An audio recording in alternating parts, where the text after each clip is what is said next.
కార్యములకు విఘ్నేశ్వరోత్పత్తియు చంద్రదర్శన దోషకారణంబున తన్నివారణంబును చెప్పదొడంగను. పూర్వము గజరూపము గల రాక్షసుడు శివుని గుర్చి ఘోర తపంబనర్చెను. అతని తపమునకు మెచ్చి పరమేశ్వరుడు ప్రత్యక్షమై వరంబు కోరమనెను.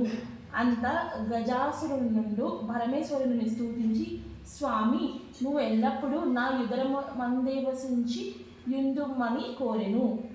భక్తసులభుడగును నా మహేశ్వరుండాతును కోర్కె దీప గజాసురుని యుధమునందు ప్రవేశించి సుఖంపై కైలాసమునకు పార్వతీదేవి భర్తజాడ తెలియక పలుతరంగుల నన్వేషించుచు కొంతకాలమునకు గజాసుర గర్భంస్తుండట తెలిసి రప్పించుకొనెను. మార్గముగా పరితపించుచు విష్ణుమూర్తిని ప్రార్థించి తన వృత్తాంతమును తెలిపి, యో మహానుభావ, పూర్వము భస్మాసురుని బారి నుంచి నా పతిని రక్షించి నా కోసం విధివి. ఇప్పుడు కూడా సపాయమంతరముచే రక్షింపమని విలపించి హరి ఆ పార్వతీసురుని పంపే. అంతా నా హరి బ్రహ్మాది దేవతలను పిలిపించి గజాసుర సంహారమునకు గంగిరెద్దుల మీదయే యుక్తమును నిశ్చయించి నందిరి గంగిరెద్దుగా నలంకరించి బ్రహ్మాది దేవతలచి తలకొక వాయిద్యమును ధరింపజేసి తానును చిరుగంటలను సన్నాయిలను దాల్చి గజాసురపురమున జొచ్చి జగన్మోహనంబుగా నాడించుచుండగా గజాసురుడు విని బారెల విలపించి తమ భవనముల ఎదుట నాడించి నియమించెను. బ్రహ్మాది దేవతల వాద్య విశేషంబుల జోరుగొల్ప జగన్నాటక సూత్రధార్యవు నా హరిచిత్ర విచిత్రములుగా గంగిరెద్దు నాడించగా గజాసురుడు పరమానందంబరుతుడై నీకేమి కావలేనో కోరనల్సిందెను అనే హరి అతనిని సమీపించి, ఇది శివుని వాహనమకు నంది శివుని కనుగొనటకు వచ్చనుగాక శివుడు నొసంగుమని పలికి. ఆ మాటకు గజాసురుడు నివ్వెరబడి అతనిని రాక్షసాంతకుడవు శ్రీహరిగా నెరంగి తనను మరణమే నిశ్చయమను కొనచు తన గర్భస్థుండగు పరమేశ్వరుని నా శిరస్సు త్రిలోక పూజ్యముగా చేసి నా చర్మమును నీవు ధరింపవేయని ప్రార్థింప విష్ణుమూర్తికి అంగీకారము తెలుపనాథుడు నందిని ప్రేరేపించి నందియు తన శృంగమునచి గజాసురుని చీల్చి సంహరించి.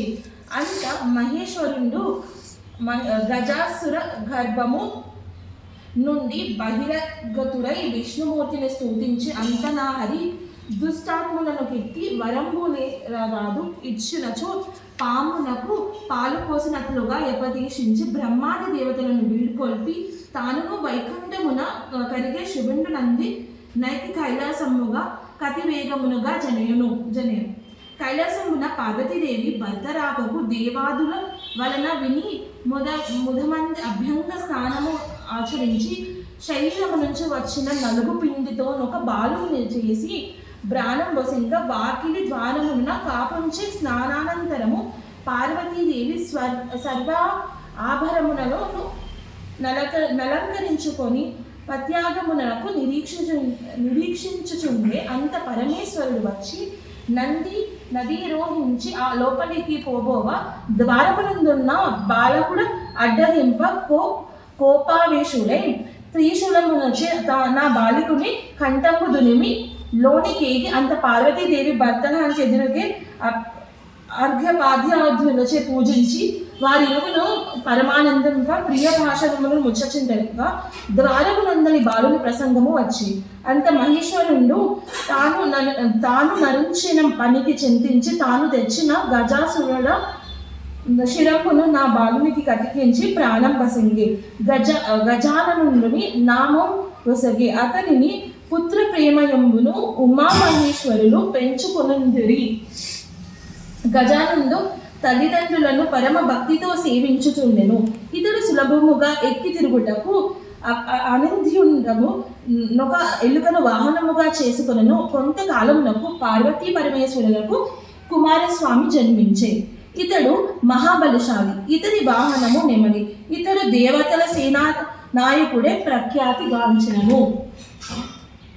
ఒకనాడు దేవతలు మునులు పరమేశ్వరుని సేవించి విఘ్నములకొక్కని అధిపతిగా తమ కొసంగమని గజాననుడు మరుగుచువాడు అసమర్థుడు గాన ఆ యాధిపత్యము తన కొసంగమని కుమారస్వామియు తన తండ్రిని వేడుకొనెను.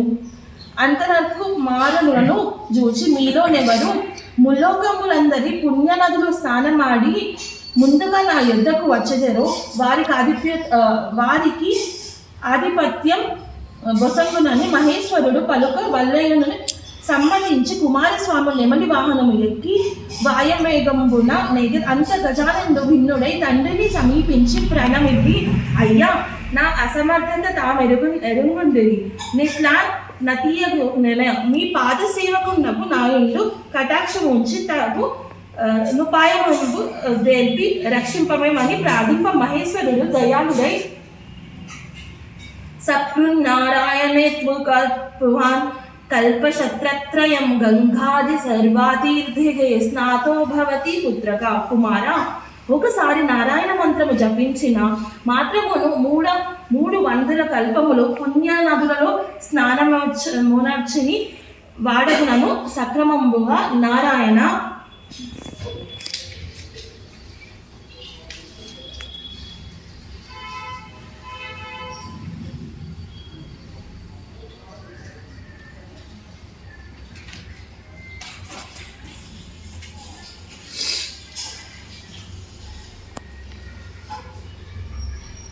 నారాయణ మంత్రంబు ఉపదేశించ గజాననుడు అత్యంత భక్తితో సంవత్సరం జరిపించుటూ కైలాసమున నుండి ఆ మంత్ర ప్రభావంబున అతనుకు పూర్వము గంగానది స్నానము నేగిన కుమారస్వామిని గజాననుడు నదిలో స్నానమాడి నదులని చూచి ఆశ్చర్యపడుచు కైలాసంబు నాకు ఇది తండ్రి సమీపముందున్న గజానుని గాంచి నమస్కరించి తన బలములను నిర్ణయించుకొని తండ్రి అన్నగారి మహిమ తెలియకనట్ల నుండి నీకు క్షమించుము, ఈ ఆధిపత్యము అన్నగారికి యశంగుమని ప్రార్థించి అంత పరమేశ్వరుడు భాద్రపద శుద్ధ చతుర్థి నాడు గజానునికి విఘ్నాధిపత్యం బొసంగబడి ఆనాడు సర్వదేశస్థులు విఘ్నేశ్వరుని తమ విభముగా కొలిచి కుడుములను ఆపుపములను మున్నగు పిండి వంటలు టెంకాయలు పాలు తేనె అరటిపండ్లు పానకము వడపప్పు మొదలగునవి సమర్పించి పూజింప విఘ్నేశ్వరుడు సంతృష్టుడై కుడుములు మున్నగునవి కొన్ని భక్షించును, కొన్ని వాహనము కొసంగెను, కొన్ని చేత ధరించియు మందగమనయంబున సూర్యాస్తమై వేలకు కైలాసము గిరిగి తల్లిదండ్రులకు ప్రణామము చేయబోవ కడుశ్రమ నన్నుచుండ శుభుని శ్రమమై వల చంద్రుడు చూచి వికటంబుగా నవ్వే అంత రాజదృష్టి సోకిన రాలు ఒగూడ సుబ్బగు నన్ను సామెత నిజమగునట్లు విఘ్నదేవుని గర్భంబు పగిలి అందున్న కొడుములు తత్వద్వేషం బెల్లడేం డొర్లెను అంతను మృత్యుండయులను. ఆ సమయమున సప్త మహర్షులు యజ్ఞము చేయుచు తమ భార్యలతో అగ్ని ప్రదక్షిణము చేయుచుండిరి. అగ్నిదేవుడు ఋషిపత్నులను మోహించి శాపయంబున ఆసక్తుడై క్షీణించుచున్న నయ్యటి భార్యకు స్వాహాదేవి గ్రహించి అరుంధతి రూపము తక్కిన ఋషిపత్నుల రూపములను తానే దాల్చి ప్రతిప్రియ భుసేయ ఋషులార్థాన్ని కనుగొని అగ్నిదేవునితో సున్నవారు తమ భార్యలనే శంకించి ఋషులు తన భార్యలను విడనాడిరి. పార్వతి శాపానంతరము ఋషి పత్నులు చంద్రుని చూచుటకే వీరగట్టి నీలాపునింద కలిగినది. దేవతలు మునులు ఋషిపత్నులు యాపద పరమేష్టకి దెల్ప నాథండు సర్వజ్ఞుడొచ్చి అగ్నిహోత్రుని భార్య ఋషిపత్నులు రూపము దాల్చి వచ్చుట దల్పి సప్త ఋషులను సమాధానపరిచి వారితో కూడా బ్రహ్మ కైలాసంబున కేతించి ఉమామహేశ్వరులను సేవించి మృత్యుండై పడి ఉన్న విఘ్నేశ్వరుని బతికించి ముదంపు గార్చి అంత దేవాదులు పార్వతీదేవి నీ వసంగిన శాపము లోకములకు కీడు వాటిల్లై గాన దాన్ని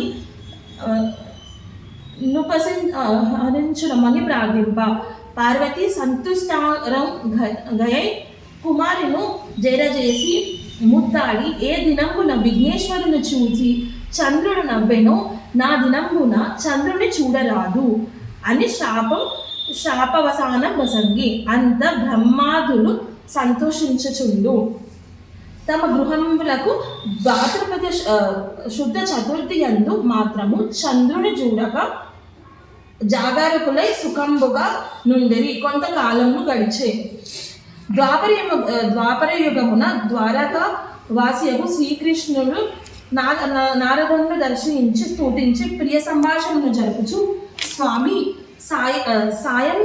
సాయం సమయం భయ్యే, ఈనాడు వినాయక చతుర్థిగాను పార్వతీ శాపంబుచే చంద్రుని చూడరాదు కదా, నిజగృహంబున కేగా సెలవిండు అని వృద్ధాంత బంతయు శ్రీకృష్ణునికి తెలిపి నారదుడు స్వర్గలోకమునకు కేగే. అంత శ్రీకృష్ణుడు ఆనాటి రాత్రి చంద్రుని నెవరు చూడరాడుని పట్టణంబున వాటి చాటింపు చేసెను. నాటి రాత్రి శ్రీకృష్ణుడు క్షీరప్రియుడై గురచే తాను మింటి వంక చూడక గోష్టమునకు పోయి పాలు పిదుగుచు పాలలో చంద్రుని ప్రతిబింబము చూసి, ఆహా, ఇక నాకెట్టి అపనింద రానున్నదో అని సంశయమును నుండెను. కొన్నాళ్లకు సత్రాజిత్తు పూర్వపరముచే శమంతకమని సంపాదించి ద్వారకపట్టణంకు శ్రీకృష్ణుడు దర్శనమార్థమై పోవా శ్రీకృష్ణుడు మర్యాద చేసి ఆ మనిని మన రాజు కిమ్మని అడిగిన ఇది 8 భారవుల బంగారమును దినంబున పొసంగెను. నీతి దీనినే ఈ యాక్తునికైనను ఏ మందమతి అయినా నిబ్బులకి పొమ్మని యారకుండెను. అంత నొకానాడ సత్రజిత్తు తమ్ముడు ప్రసేనున్న సమంతకమణిను కంఠమున ధరించి వేటాడ నడుమికి తన యొక్క సింహమును మనం కడముని భవించి వాణిని చంపి యామనం గోనిపోవచుండనొక భల్లూకము సింహవాహనము దునిమి యామీఘనంబోయి తన కొంప బలమును బిలమును తొట్టిలో ఇవలించి ఉన్న తన కుమార్తె యగు జాంబవతిని ఆటవస్త్రంగా సంగను. మరునాడు సత్రజిత్తు తమ్ముడిని మృతివేని శ్రీకృష్ణుడు మణి ఇవ్వలేదని నా సోదరుని చంపి రత్న మపహరించనని పట్టణమున జాతి. అది శ్రీకృష్ణుడు విని నాడు శిరమున చంద్రబింబను చూసిన దోషపరంబని ఎంచి దాని భావుకున బంధు సమేతుడై ఎరణ్యమునకు పోయి వేదుగా నొక్కచు ప్రసేని కలేభరంబున సింహపు కాలిజాడియను పిదప బల్లూక చరణ విన్యాసంబును కనిపించను.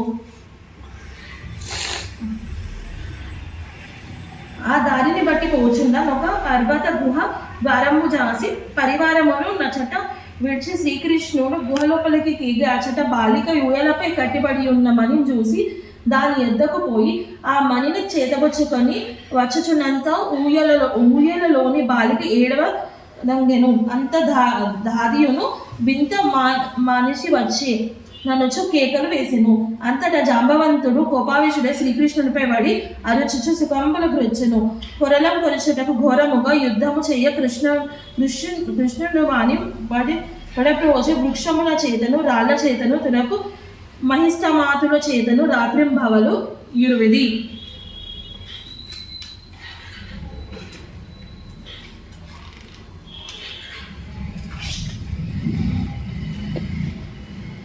ఎనిమిది దినంబులు యుద్ధ మునర్ప జాంబవంతుడు క్షీణబలుండే దేహం బెల్ల నొచ్చి భీతి చెందుచు తన బలంపు సహరింపచేసిన పురుషుడు రావణ సంహార్యకు శ్రీరామచంద్రునిగా దలిచి అంజలి ఘటించి దేవ భక్తజన రక్షక, నిన్ను త్రేతాయుగం బున రావణాతి దుష్ట రాక్షస సంహారణమై అవతరించి భక్తజనులకు పోలించిన శ్రీరామచంద్రుడిగా నిరంగితివి.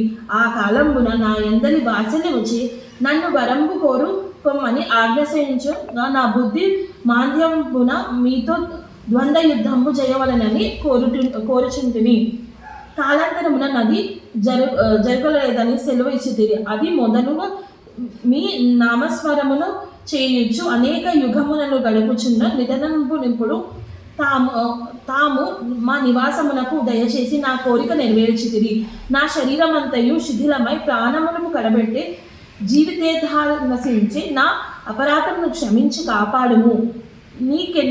నీకన్నా వేరు దిక్కు లేరు అనుచు భరితిచే పరిపరి విధములుగా ప్రార్థించి శ్రీకృష్ణుడు దయాలుండై జాంబవంతుని శరీరమంతయు తన హస్తముచ నిమిరి భయం భూ మానసి భల్లుకేశ్వర శమంతకమణిని శరీరమంతయు తన హస్తముచ నిమిరి భయంబు సమంతకమణిని నపహరించినట్లుగా నాపై నారోపిండమైన అవనింద భావుకన నిటు వచ్చి తిని గానమని నొసంగమును నేనే కేద నన్ను జాంబవంతుడు తెలుప నతడు శ్రీకృష్ణునికి మణి సహితముగా తన కుమార్తెయకు జాంబవంతిని కానుకగా నొసంగే.